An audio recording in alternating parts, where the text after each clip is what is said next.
The woman came to apply for a nanny job, but the moment she sat down, her skirt tore loudly. Flustered, she quickly took off her coat and tied it around her waist to cover the split. Just as she felt a hint of relief, the man of the house walked in. He greeted her warmly, making the moment painfully awkward. Yet her small gesture of modesty caught the lady of the house's attention. Finding her honest and sincere, she hired her immediately. The woman was thrilled until she saw who she would be caring for. Her smile froze when she realized it was a man paralyzed from head to toe. Before she could recover, he suddenly stirred, revealing the helpless act was a ruse to tease her. Not long after, Isla overheard that the man had only 6 months left to live. Shocked, she wanted to leave since no amount of pay could make her watch someone waste away. But when she returned home, her family was already celebrating her new job. Though she wanted to quit, her sister reminded her the family desperately needed the money. With no choice, Isla stayed. Will had once been full of life and passion for fitness, but now the loss of movement crushed his spirit, leaving him bitter and withdrawn. He lashed out, warning her not to envy him, because soon she would end up in a wheelchair too. When he discovered his ex-girlfriend was now with his best friend, he pretended to remain calm until they left. Then the sound of shattering glass filled the room. He had smashed an old photo of them together. When Isla tried to fix the frame, he grew furious. He told her breaking it was no accident.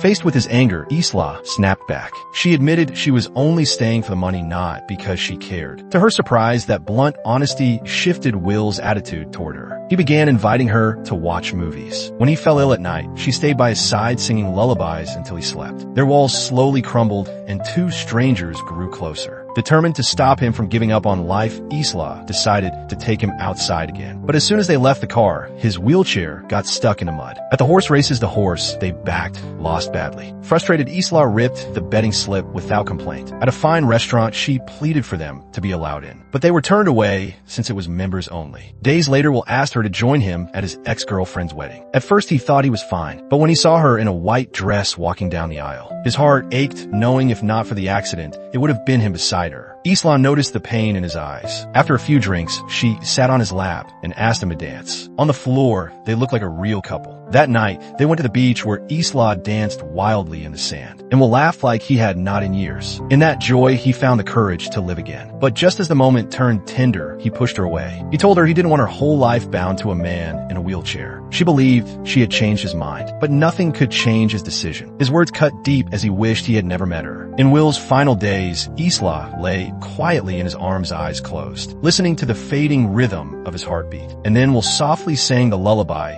she once sang to him when he was sick.